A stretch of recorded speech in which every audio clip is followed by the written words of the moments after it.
Oi, gente, eu sou Cris Buarque, aqui do Brasil. Olá, Cris, aqui é Ana Veloso, de Portugal. Para o Brasil e para o mundo, cá estamos. Muito bom. Boa tarde, boa noite. Esse é mais um desse programa, né? E o tema de hoje, você pode estar tentando se curar de forma errada há anos.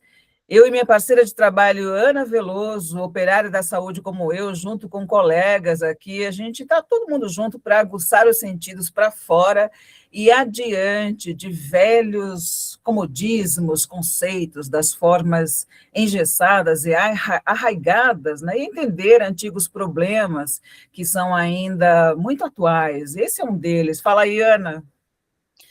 É um bico de obra, como a gente costuma dizer aqui em Portugal. Nós continuamos colados a modelos que já estão obsoletos.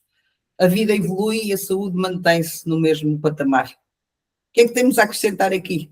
O que é que a gente pode ajudar a abrir horizontes às pessoas, tanto daí como daqui de Portugal?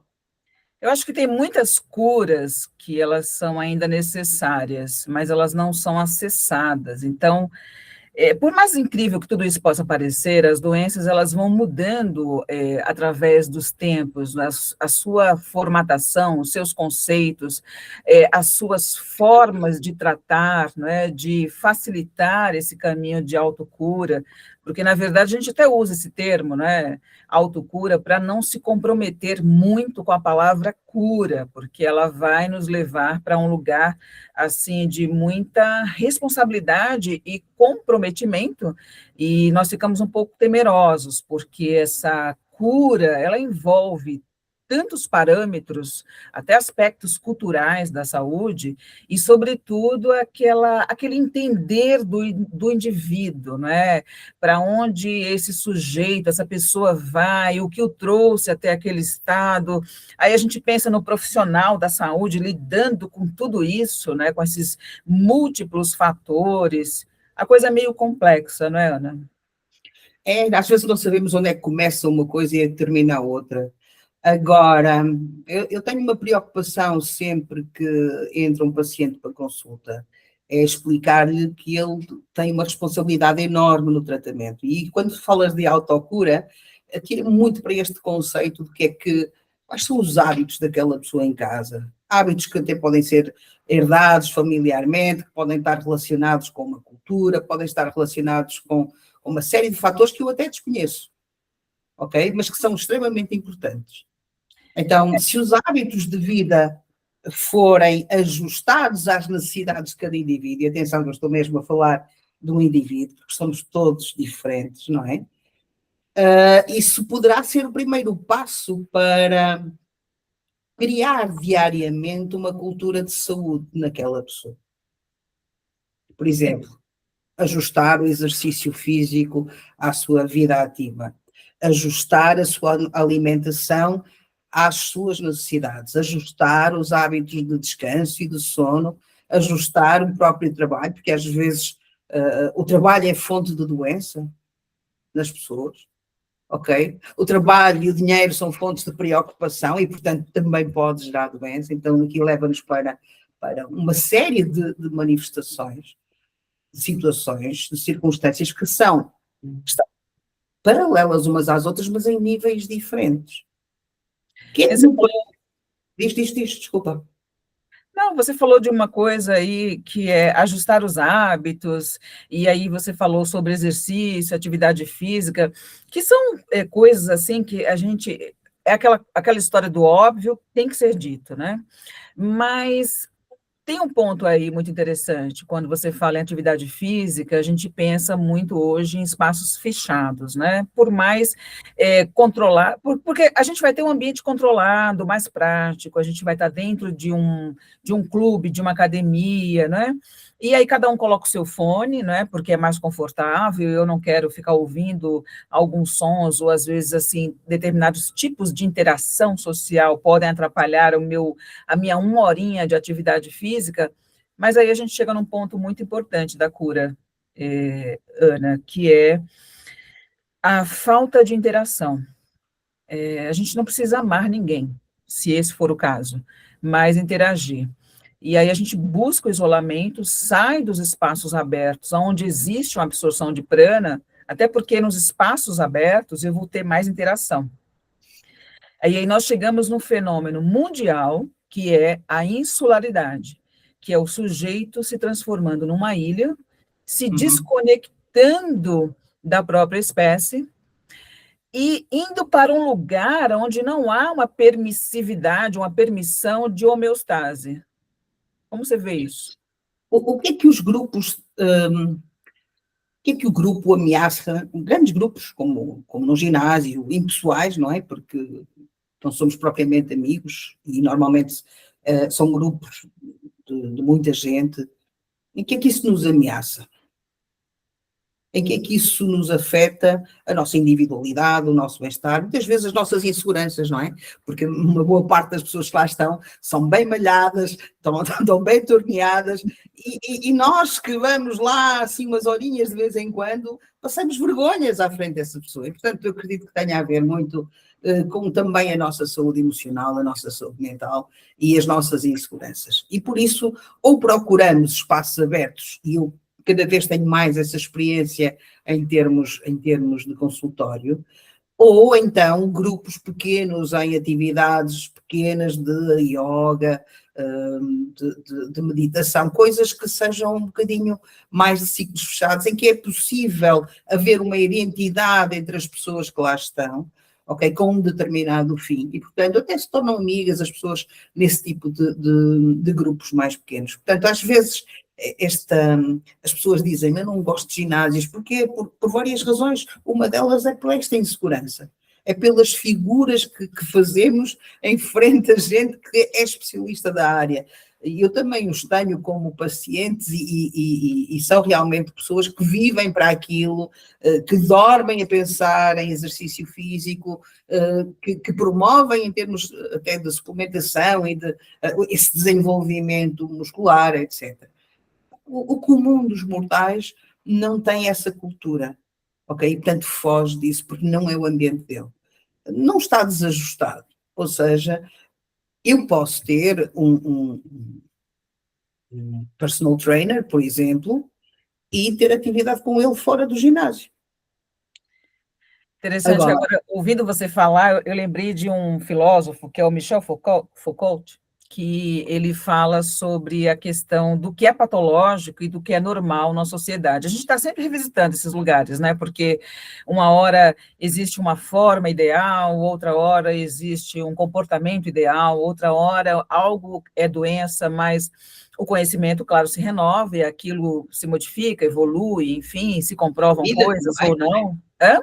E a vida também modifica, evolui. Sim. Então, uma hora algo que é doença passa a ser classificado melhor como um transtorno, e assim as coisas estão sempre se encaixando nessas expectativas sociais. Então, eu me lembro dessa frase que a própria sociedade vai categorizando o que seria uma doença, o que seria patológico, o que seria normal. Claro que aqui a gente está, não vamos minimizar o que é um câncer, o que é uma situação de diabetes, hipertensão, enfim, elas existem, ponto, né? Mas que essas categorizações do que é normal e do que é patológico, elas vão modificando com o passar do tempo, né?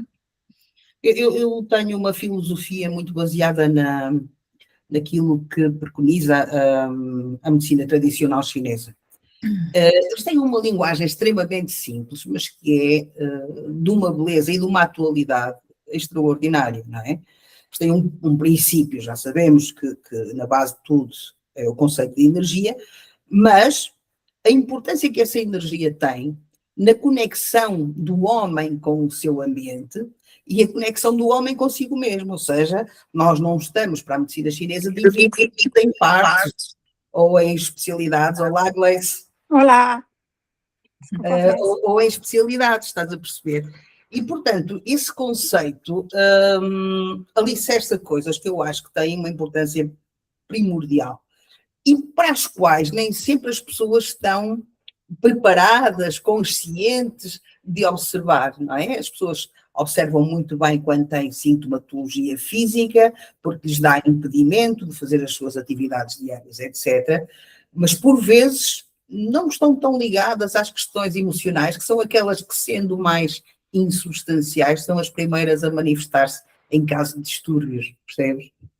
Então, há que fazer esta conexão. E a autocura passa para isto. É eu ter consciência do que no meu corpo se altera, se desequilibra e que me pode estar a dar sinais de alarme. Então eu tenho que ver como é que eu vou tratar aquilo. Agora, se eu levar uma vida ajustada às minhas necessidades, seja em termos de exercício, de alimentação, de hábitos, etc., aquilo que eu posso estar a fazer é evitar chegar a esse ponto de ter que andar a curar aquilo que já está a instalar-se, percebes?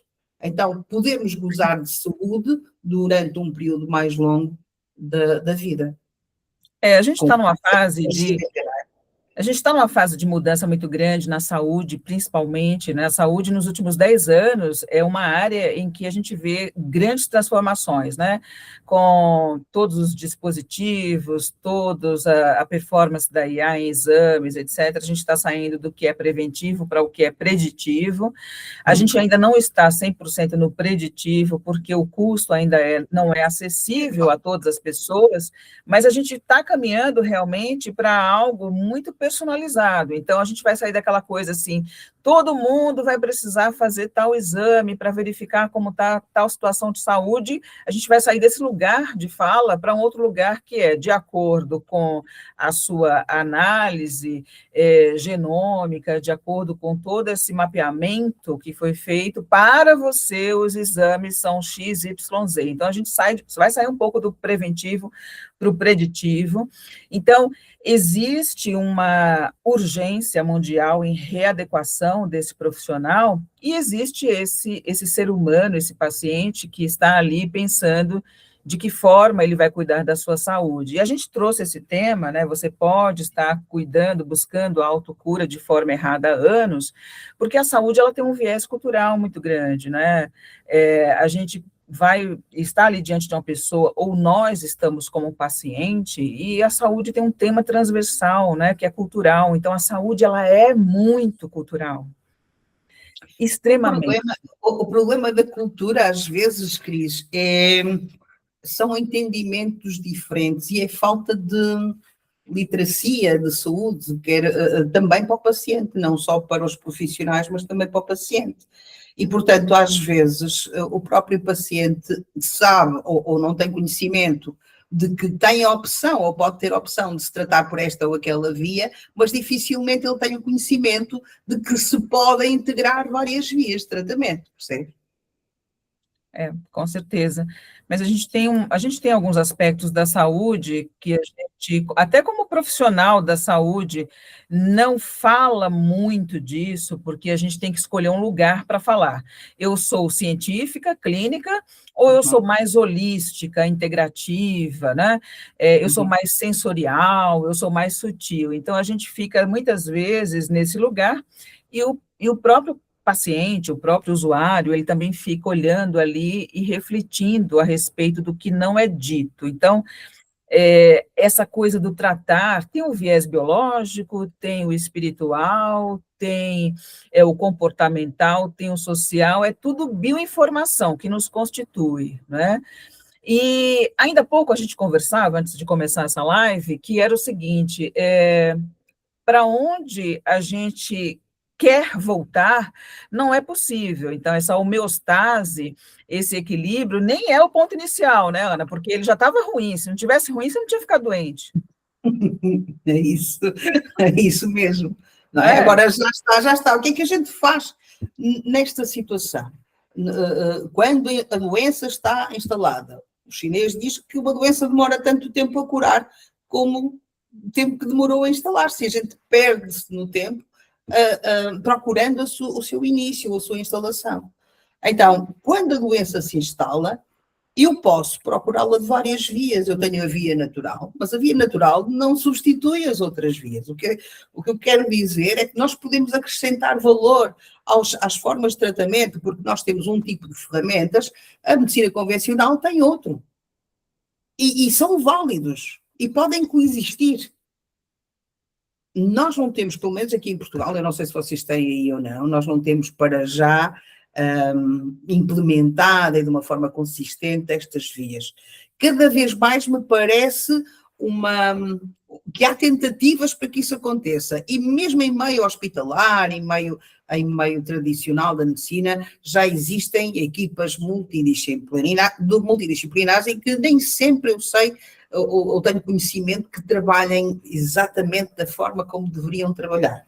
Ou seja, com aquela interação que deveria estar por trás. Parece-me que às vezes se tocam, mas eu não sei até que ponto é que existe essa profundidade de análise e de partilha de trabalho. Este é o meu pensamento, pode estar errado, mas é a sensação que me dá. Mas nesse foro, dificilmente nós temos cabimento quando vimos da parte da medicina natural. Sim. Ao longo da história, né, da trajetória, a gente vai estudar um pouco a história, porque a história nos ajuda justamente a entender o hoje, né? Então, a gente curar-se, né? Curar-se continuamente, porque é um curar-se constante, né? A gente nunca para esse processo de curar-se, né? Oi? Oi, Ana? Eu não falei. Então acho que eu ouvi algum barulhinho. A gente está sempre nesse processo de curar-se continuamente, né? Ora por um estado, ora por uma outra situação, uma outra condição, mas avaliar um pouquinho a história nos ajuda. A gente tem nas sociedades antigas a cura através do sagrado, a cura acessando magia, Deus. A gente tem na Grécia Antiga, aí vem a medicina de Hipócrates, que é uma referência nossa, na nossa área de trabalho até hoje. A gente tem na Idade Média aquela influência religiosa para explicar doenças, como castigos, como as pestes, etc. A gente tem na modernidade uma ascensão maior da ciência e de uma medicina baseada já em algumas evidências, e a gente tem o contemporâneo hoje tentando entrar num amálgama com tudo isso, que é uma integração crescente do corpo, da mente, do contexto social. Mas eu acredito, eu vou instigar aqui agora, porque eu acredito que sempre tem um pé da cadeira que fica manco na hora em que você está buscando uma autocura, né? Ninguém se iluda que os profissionais da saúde estão todos em estado de sanidade física e mental, estão sãos, né? Mas, assim, tem um lugar que a cadeira fica manca, ela fica sem um pé, que é o espiritual. E a gente, quando a gente tem ali um paciente em tratamento, fica aquela questão, será que eu acesso ou que eu ajudo a ele acessar este lugar de entendimento? Não estou falando de manifestação religiosa numa sala clínica. Estou falando justamente daquele corpo etérico, sutil, aquilo onde se configura o mal-estar antes mesmo de tomar posse, com a sintomatologia, que é o último grito de tudo que a gente sabe, né? Você está buscando autocura, você deixou chegar ao feixe muscular, você deixou obstruir meridianos, etc. E a parte energética, essa parte mais energética que estavas a falar, é aquela que, na minha ótica e pela experiência, será mais negligenciada. Porque achamos normal, e realmente é normal um monte de coisas. O que não é normal é vivermos constantemente em stress, é vivermos constantemente preocupados, é vivermos constantemente a calar emoções, não é? Para adequarmos o nosso comportamento a circunstâncias, por exemplo. E esses fatores, as pessoas não têm consciência de quanto eles são perturbadores a ponto de causar doença física. Os chineses são excelentes nisto. Os chineses veem um órgão não só com a sua componente física, mas com a sua componente energética, subtil. E aqui incluímos tudo o que é mental, tudo o que é emocional e eventualmente espiritual. Então, a cadeira tanto parte o pé do físico como do não físico, quando se fala nesse órgão. E as primeiras manifestações de um desequilíbrio são sempre, desde que seja do foro interno, como é evidente, são sempre aquelas que são subtis, aquelas que vêm das emoções, aquelas que vêm dos aspectos mentais e espirituais. Sempre. Eu acho que como a Mas gente trouxe as pessoas não estão despertas é para isso, ok? Não conseguem vê-las, não é? certamente. Como a gente trouxe esse tema para a mesa, eu acho, considero que é importante até a gente acessar o que é a cura, né? O que é a cura em si, porque nós buscamos a cura o tempo todo, ainda que não percebamos. A gente busca uma cura social, a gente busca uma cura cultural, psicológica, biológica.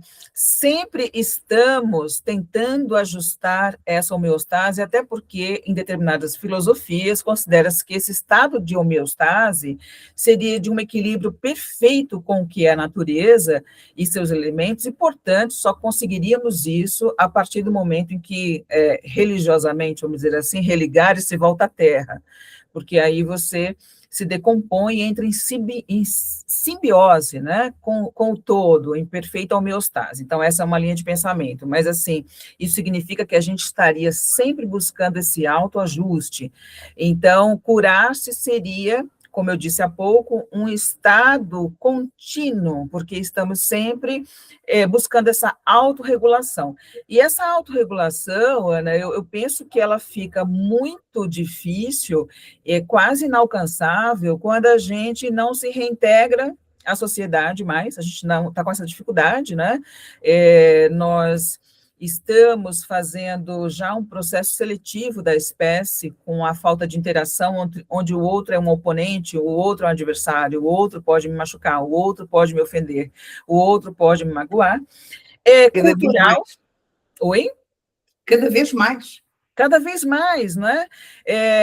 E a saúde, né? No caso, o oposto da saúde, que seria essa busca pela necessidade de uma cura, ela só existe no desenvolver-se, no desenvolvimento pessoal, e o desenvolvimento pessoal, na total falta de ligação com a espécie, ele é inócuo, ele não existe, porque eu dependo dessa ligação para me desenvolver, mesmo com dores e amores, eu dependo dela, né? Então, assim, depois a gente pode fazer uma live sobre isso, que é até a dificuldade profissional hoje em dia, né? Onde cada um vira uma ilha e, a partir disso, você não tem discussões, você não tem enriquecimento, mas esse é outro assunto.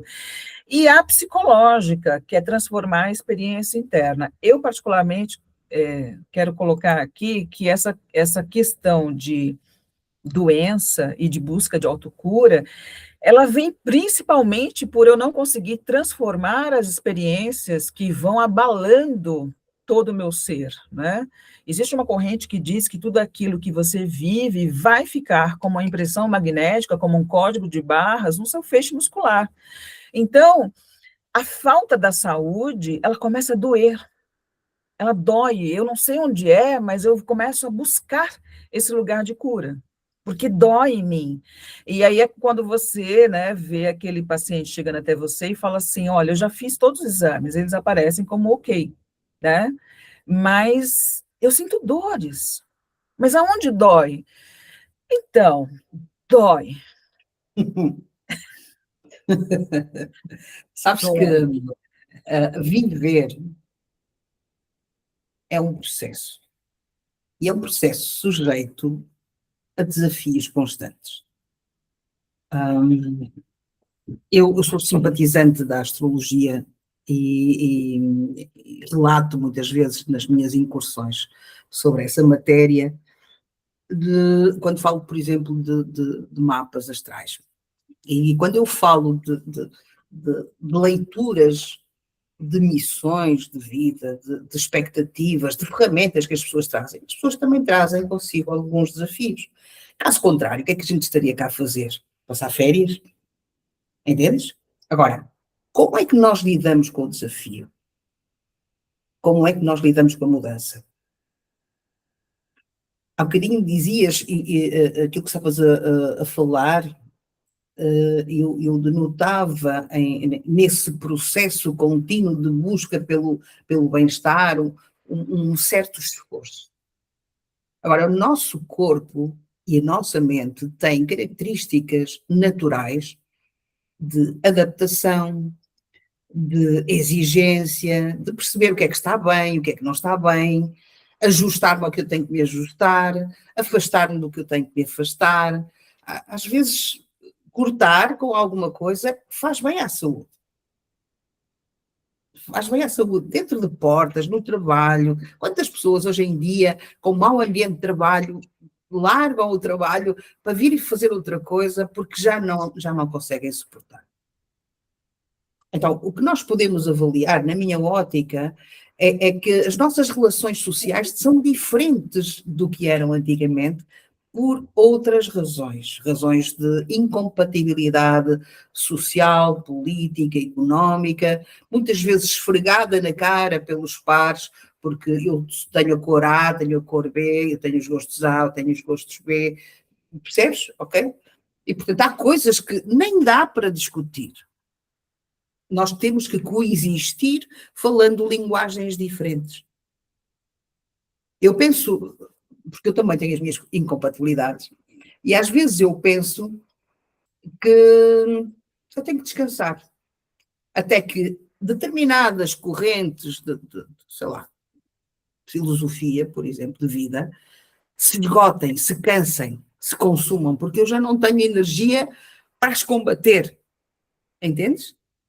Entendo. Então é o meu processo seguro para que eu não gaste mais energia. Costumo dizer, até a brincar, que de acordo com a idade a gente começa a perceber onde é que nos posicionamos e se vale a pena gastar energia com determinadas coisas, estás a entender? Agora, nós não nos reconhecemos muitas vezes essa nossa capacidade de reverência ou de adaptação a determinadas circunstâncias, e o nosso corpo também tem isso. Portanto, isto também não tem que ser um processo de luta nem de esforço, tem que ser uma coisa natural e eu entender que faz parte do caminho. Umas pessoas vão ter mais facilidade em fazer isto, outras pessoas vão ter menos facilidade em seguir esta via, porque também por condições energéticas, porque nós não somos todos iguais. Onde é que nos damos bem com o outro?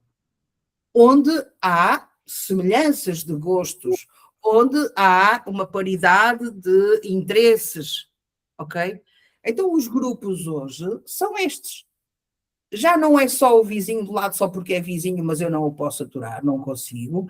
É as tais senhoras que vão fazer yoga comigo, são as senhoras do Clube do Livro, são, entendes?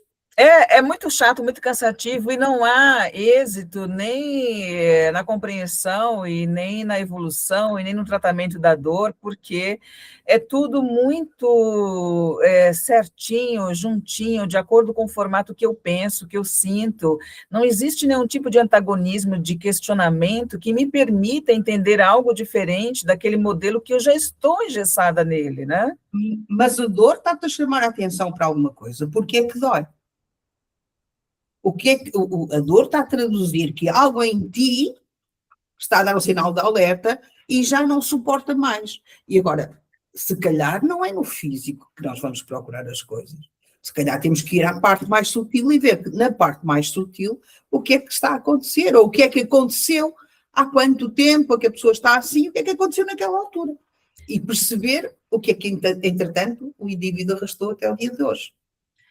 Certamente. No meu trabalho, e acredito que aqui haja colegas que têm essa linha, talvez, eu sou muito ciência, eu sou muito ali de gestão, né? A Ana sabe a respeito disso, então, isso faz com que, muitas vezes, haja um pensamento que eu vou para uma linha de ciência clínica, onde eu me afasto do sutil. Ora, pois, como dizem os portugueses, cada vez mais, onde eu avanço na ciência e na clínica, mais eu me aproximo do sutil, do etérico e de Deus, né? No caso da criação, ou qualquer outro nome a que se queira dar. Mas o que eu percebo é que a medicina integrativa, leia-se, entre parênteses, médicos, né? Porque aqui a gente está falando entre não médicos, tem algum médico aqui? Não, né? Mas a medicina... a Anabela, que é dentista. Quem é dentista? Anabela, né? Anabela, sim. Anabela que é dentista. Então, assim, a gente, no campo da medicina integrativa, leia-se, médicos, eles já estão entendendo as limitações, que são inúmeras, e já estão fazendo movimentos em clínicas de spas urbanos de reintegração. Então, atividades coletivas, Isso já foi usado lá atrás, no passado. Lá atrás, acredito que anos 90 por aí, já foi usado, né? Aqueles encontros, retiros, e depois caíram em experiências mais sensoriais individuais. Não funcionou muito, porque a gente é uma espécie que vive a partir da integração com outros. A gente pode bater no peito e dizer que não depende, mas depende até para bater um prego, se for o caso, no meu caso particular, depende de alguém bater um prego. Então, a gente precisa dessa integração. Então, já está vendo esse movimento da medicina integrativa com relação a agulha está encontrando um bloqueio, a ponta da agulha está encontrando um bloqueio. Leia-se Artemisia, leia-se valeriana, leia-se um fitoterápico, mas essa ponta da agulha, ela encontra um bloqueio. Que bloqueio é esse? É o prana que eu não absorvo, né? É a coisa que não circula. Então, quando a gente pensa, né, Ana, você veja se você está comigo, quando a gente pensa que a agulha, ela pega ali um ponto, e este ponto mobiliza algo, lembremos-nos que mobiliza a sua própria energia. Né? Exatamente. Lembremos-nos que a matéria-prima daquele momento que eu estou Estás a ali... querer dizer é que a cura está dentro de nós. Sim, é maravilhoso, isso me empolga bastante, né? Mas aí não sei o que tem lá dentro, né? Mas, de qualquer maneira, não sei o que tem, não sei, talvez você nem mesmo saiba o que tem. E essa é a grande ideia, é você sair em busca desse processo, né? E a gente vai ter o biológico, a gente vai ter o psicológico, o social, tudo agindo ali para que você acesse algum lugar. Então, muitas vezes você vai a um dentista, você vai falar, gente, mas o problema na sua totalidade, ele não foi resolvido, sinto algo ainda. Então, Por precisa... isso é que a Anabela fez formação em medicina tradicional chinesa também. Que é para complementar aquilo que sabe, não é? Mas a Sinto energia é algo, isto. né? Sinto É. algo ainda. Que bom que você sente algo, né? Quando falávamos de emoções, toda a gente reconhece que elas existem, toda a gente reconhece que elas são normais, mas as emoções são a maior causa interna da doença. E porquê? Porque nós temos muita dificuldade, às vezes, de sair dentro de nós e perceber a perspectiva do outro. Este é um dos fundamentos. E se calhar, determinadas circunstâncias emocionais, eu vivo-as não no sentido de absorver, de transformar aquela emoção em alguma coisa, mas eu vivo-a de uma forma que ela é bloqueadora da energia que estavas a falar há pouco. Ou seja, por alguma razão, nomeadamente a frustração, que é uma coisa que é bastante comum, até o medo, que é uma coisa também bastante comum, em exagero, seja em termos de intensidade, seja em termos de durabilidade, são fatores que podem bloquear a energia e causar doença física, não é? E essas coisas são extremamente subtis. Eu não estou a ver, assim, no geral, os médicos com esse tipo de abordagem nem preocupação, porque não falam essa linguagem. E por isso é o que eu digo, nós temos alguma coisa a acrescentar. Fez-se, por exemplo, em Portugal, a regularização das TNC, das terapêuticas não convencionais. Mas, efetivamente, na prática, elas não estão integradas nos serviços de saúde do Estado. Elas praticam-se nas clínicas, como já se praticavam antes de serem regulamentadas. Eu trabalhei e sei que é assim. E, efetivamente, nós somos valorizados, e há uma palavra a dizer, nas clínicas particulares, porque eu falo pelo meu caso, eu trabalhava diretamente com médicos, e eles estavam na minha marquesa e perguntavam, e como é que você vê a doença assim assim? E como é que você vê a doença assado? E encaminhavam pacientes quando não eram do foro deles, mas num ambiente mais restrito, mais controlado, não nos hospitais, não nos postos médicos, entendes? Portanto, eu não sei o que é que o futuro trará, e eu acredito que por trás das posições dos médicos muitas vezes está algum receio do que é que podem abraçar se nos acolherem, em termos de equipas, não é? E eu também teria alguma preocupação, eu falo por mim, mas não falo por toda a gente, não é? Os processos de seleção estão muito difíceis de fazer a esse nível.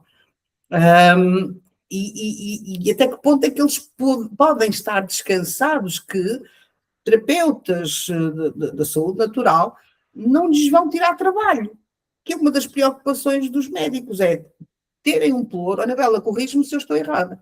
Não tens problema nenhum. Não, está a falar certíssimo, é okay? Mesmo isso. Eles têm um bocadinho de receio de partilhar isto, esquecendo-se que o proveito poderia ser sempre da própria saúde e, portanto, do indivíduo em particular e da população em geral. E isto podemos até falar de custos, etc. Mas há muitos valores em questão nessa equação, que é lidarem com coisas que não conhecem e que não conseguem controlar. Mas é por isso, Ana, que quando a gente está falando aqui, né, você pode estar buscando a forma de cura da maneira errada há anos e não sabe, nós estamos falando de todos os aspectos. Você levantou agora uma questão profissional, e isso é uma falta de saúde do ecossistema profissional. Mas tem uma frase boa, né, tem uma frase boa de alguém lá do passado, acho que era um cantor famoso, que disse assim, eu tive um sonho, né, eu tive um sonho bom. E eu tive esse sonho bom há muitos anos, e sigo... Você sabe disso, incansavelmente, porque a gente precisa, para que o nosso ecossistema profissional seja saudável, a gente precisa de coesão.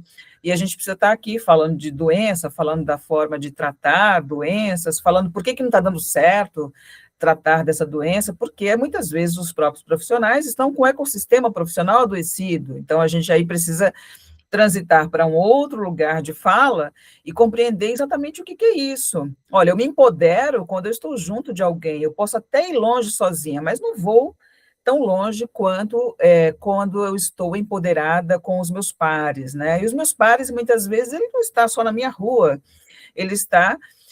como você já esteve presente em 6 fóruns mundiais que nós fizemos, muitas vezes na tela com 6 países ao vivo diferentes, nossos pares, eles estão em todos os lugares.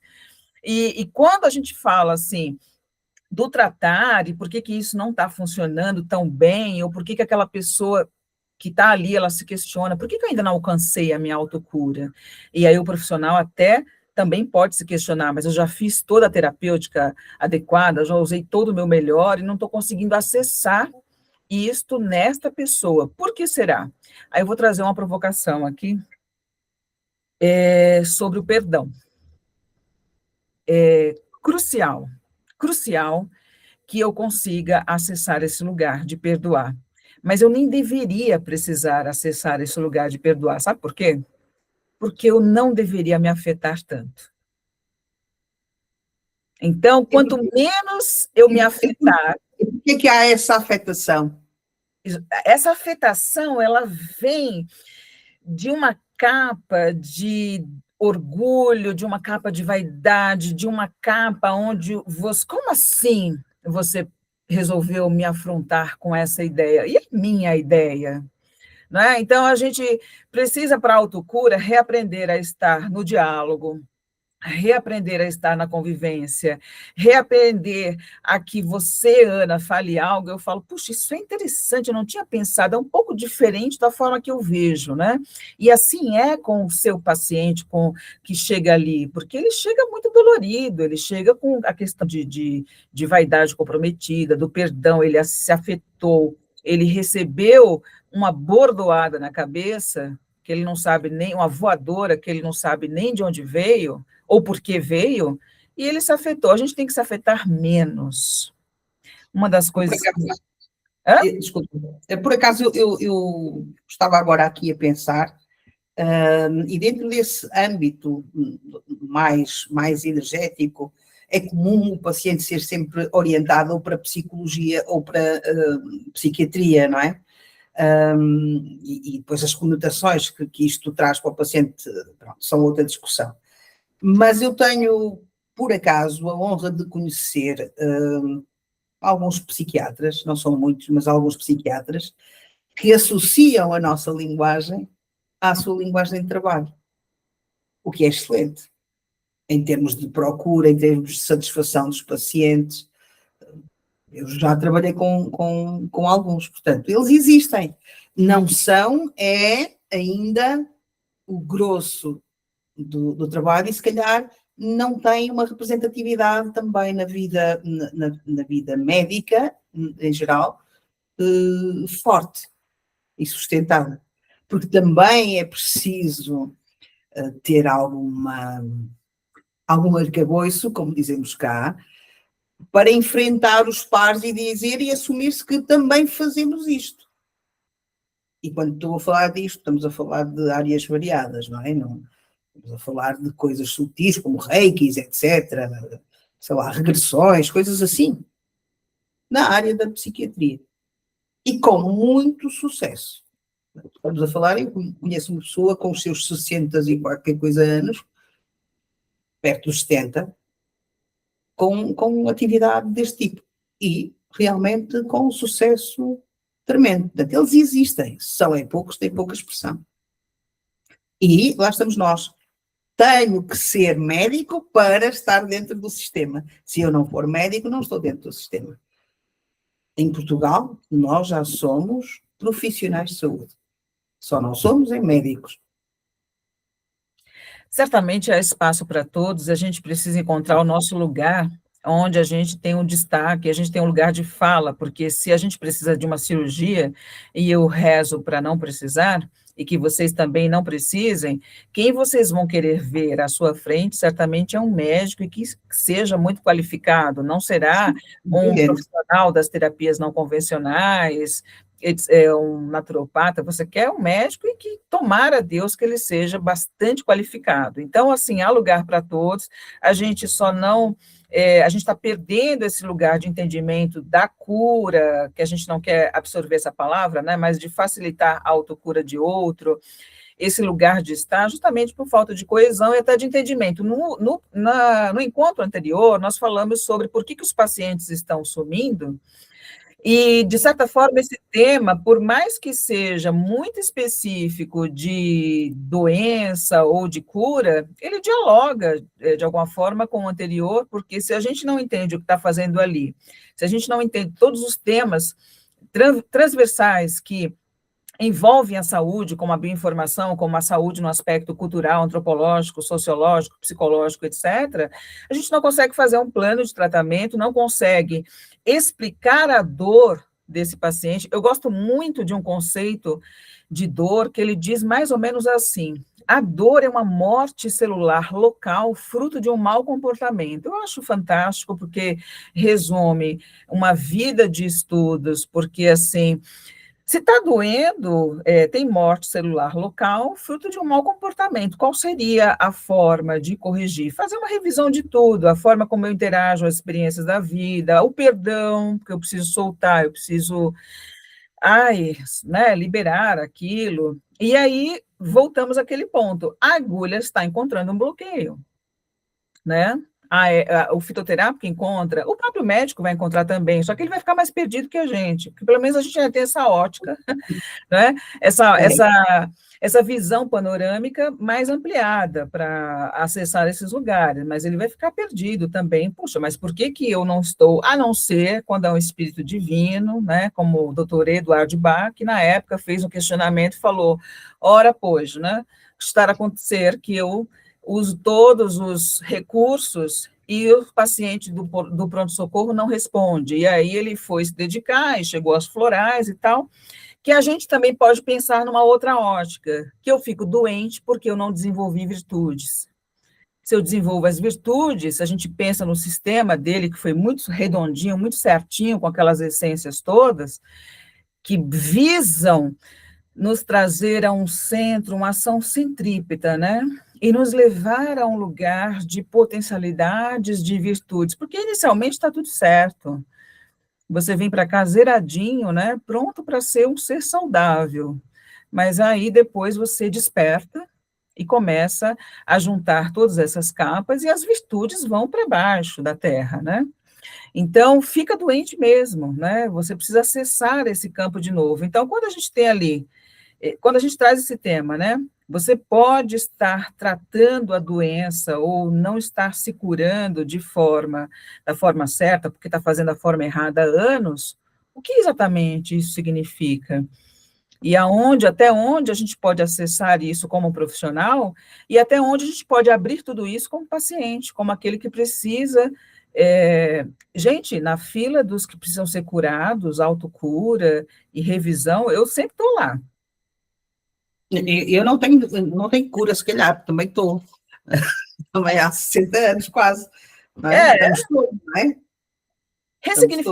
Ressignificar tudo isso, ressignificar experiências, vem aí uma transformação, como eu tinha pontuado, a gente está sempre conversando e sempre vendo, procurando estar um passinho mais à frente, porque os nossos colegas estão perdendo lugar de mercado, isso é mundial, mas pelas transformações da saúde, ela deixa mesmo de ser preventiva e vai passar a ser preditiva. Então, vai ser uma saúde baseada em dados, em acompanhamento contínuo. Claro que eu não vou acordar amanhã e vou ter um wearables, vou ter um monte de coisa para medir meu sorriso, medir o tom da minha fala, medir minha respiração, e ainda conversar comigo, dialogar e ainda dar os parabéns, porque ainda tem isso.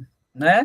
Você ainda vai ouvir da sua paciente que está buscando esse caminho de autocura dizer o seguinte: sempre odiei fisioterapia, agora gosto muito, porque enquanto estou fazendo lá na clínica, através de um app, o app fica o tempo inteiro comigo, dialogando e dizendo, está errado, um pouquinho mais para a direita, parabéns, você conquistou o ápice do exercício.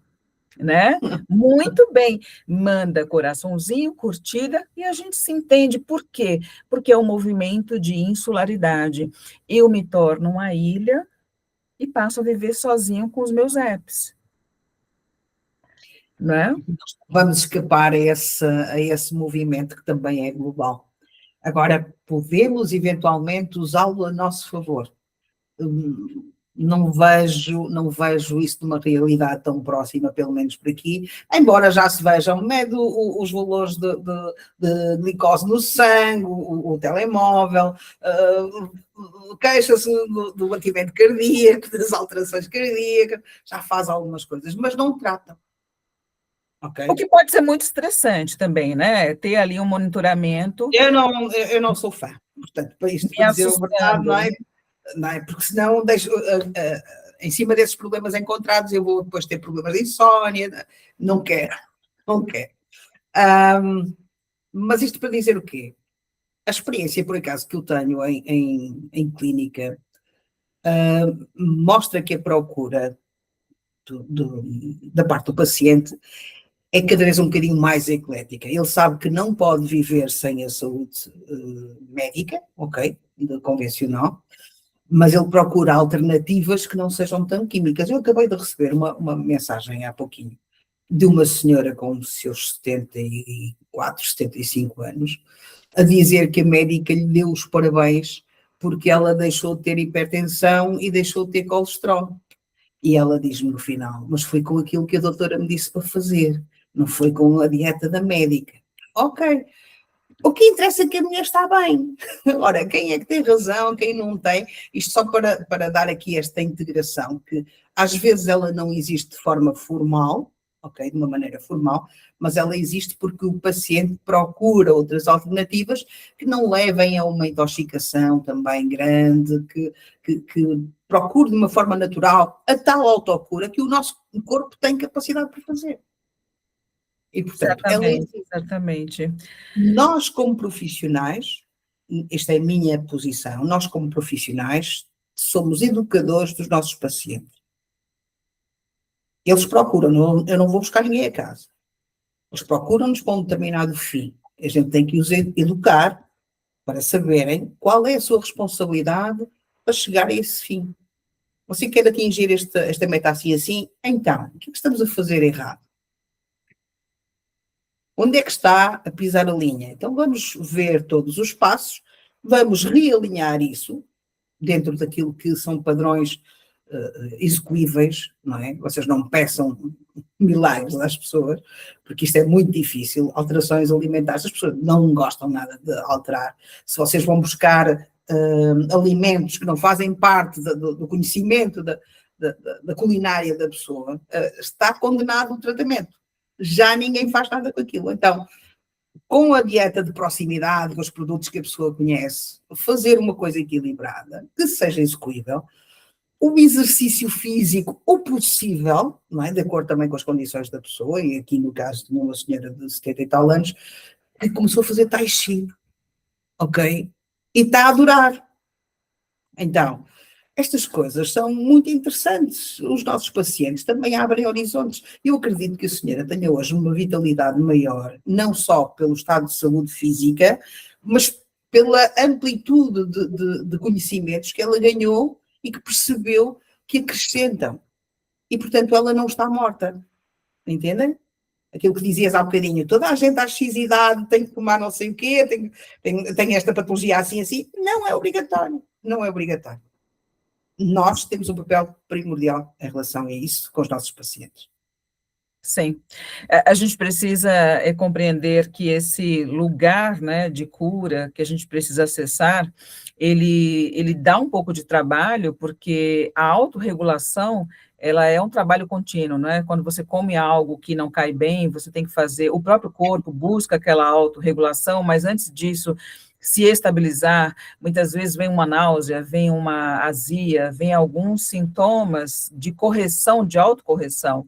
Se é uma outra questão social, emocional que lhe afetou, vai causar insônia, vai causar taquicardia, uma série de desconfortos, até que você compreenda que você se afetou demais, além do que devia, e que talvez aquilo não diga, como provavelmente não diz exatamente respeito a você, mas ao outro, enfim.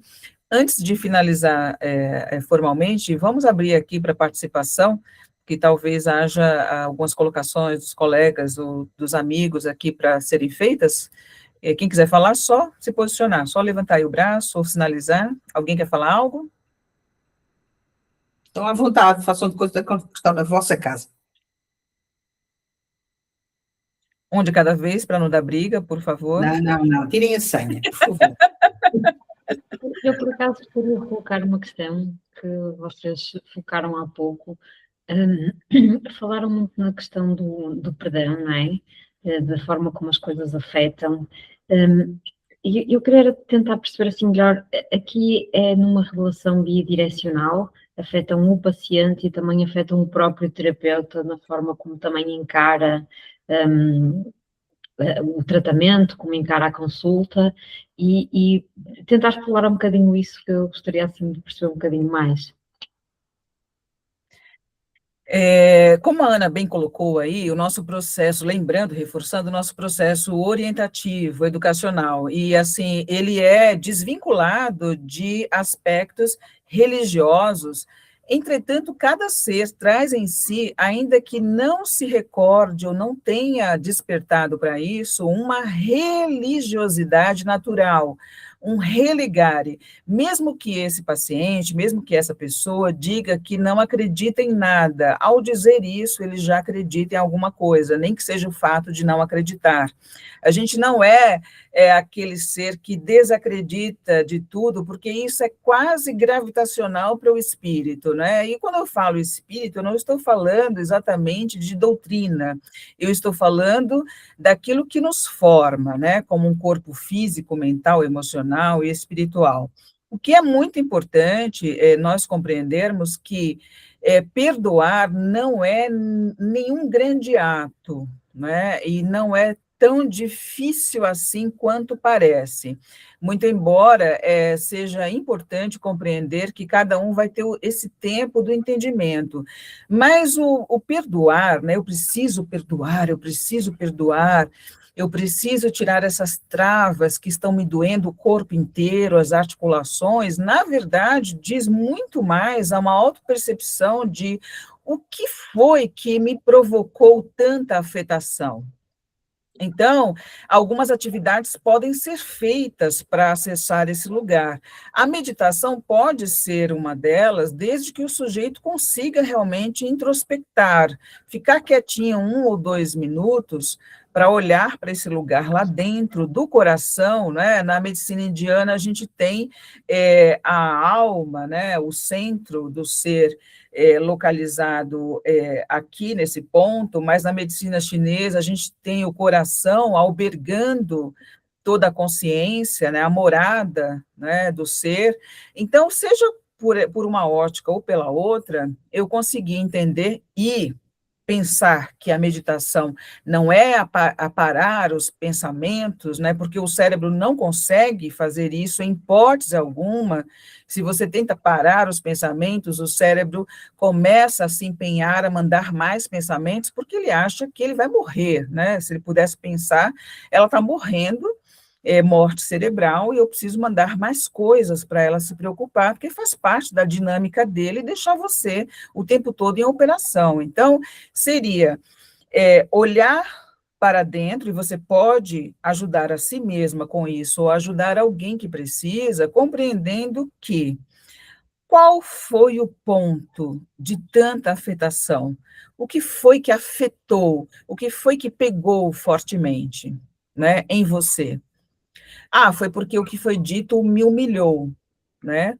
Então, então temos aí um ponto de humilhação, né? De desvalorização, de desmerecimento. A gente pode trabalhar isso de alguma forma, ou encaminhar para um profissional, né? Fazer aquele ecossistema multidisciplinar, onde vai ser acessado o inconsciente para o consciente, que é um dos caminhos de acesso da autocura.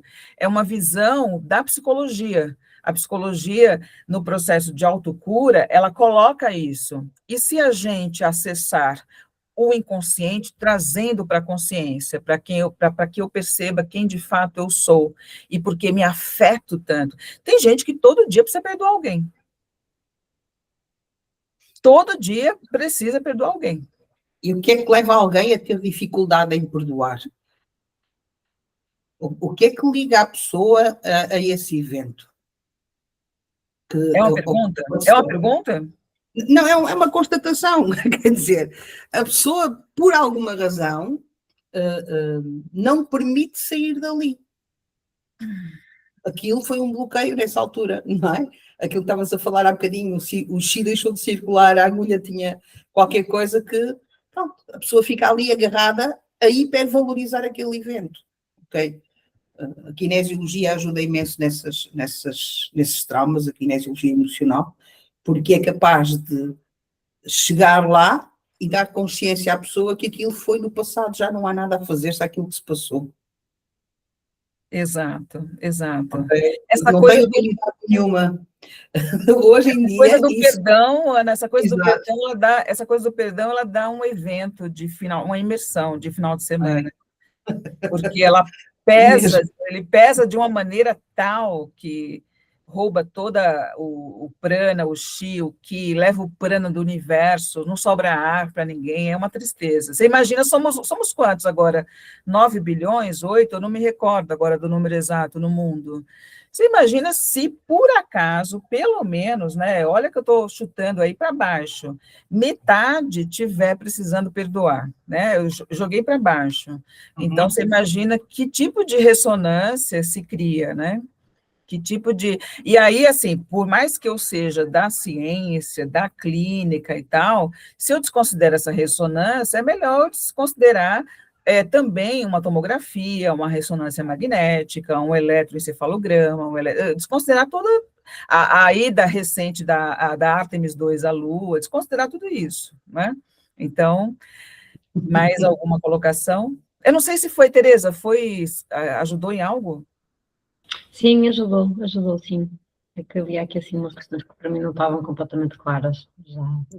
Eu acho que mais do que a pessoa ter essa tal metade dos 8 ou dos 9 bilhões, eu acho que eles não têm necessidade de perdoar, eles não sabem que têm que perdoar, eles não querem perdoar a maior parte das vezes, porque estão tão agarrados ao evento que não têm essa capacidade de soltar, e realmente perdoar é largar, simplesmente.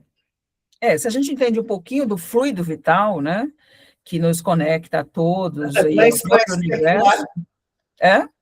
Gleice, liga o som, por favor. Gleice. Sim. Não, é mais uma provocação em final de apresentação, mas assim, eu me coloco aqui a pensar, quando fala em perdoar e 8 bilhões de pessoas, será que nós, né, nós que temos, sei lá, que guardamos uma raiva assim, a gente, assim, na verdade, será que o outro realmente precisa ser perdoado? Ou é uma interpretação nossa, né? Que Nossa, a maior parte eu tenho que perdoá-la porque ela não me disse bom dia, por exemplo. Mas não era uma expectativa minha, às vezes a pessoa, sei lá, estava ocupada, ela não fez algo que merecesse perdão, que precisasse ser condenado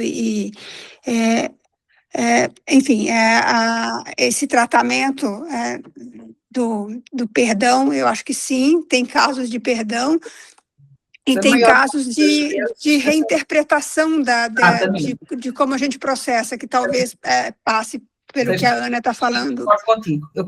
Acho, às vezes tem muito mais a ver comigo do que propriamente com o outro. A forma Sim. como a minha sensibilidade a determinada ação ou evento que ocorreu com alguém. A pessoa continuou a vida dela tranquila e eu é que fiquei agarrada àquele percebes?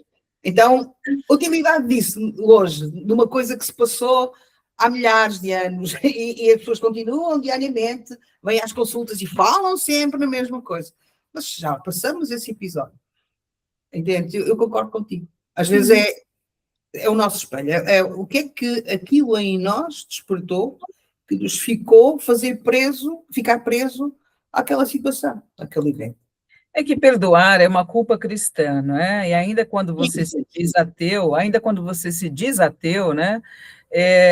Você carrega no inconsciente coletivo, né? Inconsciente coletivo é aquilo que está no éter, né? Que está numa caixa. Então a gente carrega.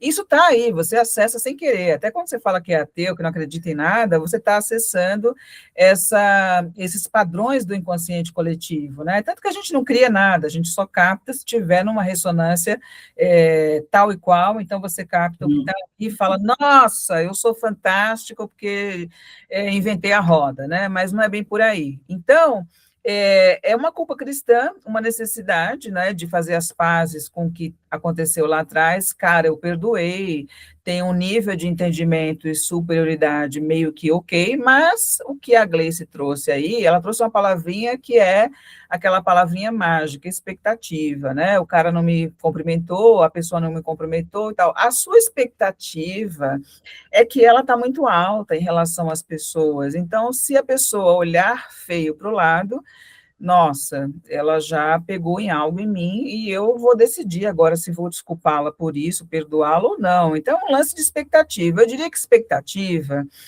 a gente deve colocá-la no trabalhar. Antes de começarmos aqui, a gente estava falando sobre a questão de trabalhar, né? O que é o trabalho? Então, a gente coloca a expectativa no trabalhar, no realizar, não coloca a expectativa no outro. Se eu sou paciente e vou, que foi o que a gente trouxe aqui para o começo, né? Você deve estar buscando a autocura da forma errada, e eu coloco essa expectativa no tratamento com o profissional que vai me atender, essa expectativa total, é óbvio que eu vou me frustrar, é óbvio que isso não vai acontecer da forma que eu esperava, e talvez em algum lugar lá na frente eu vá decidir se eu vou perdoá-lo ou não pelo tempo e dinheiro que ele me tomou.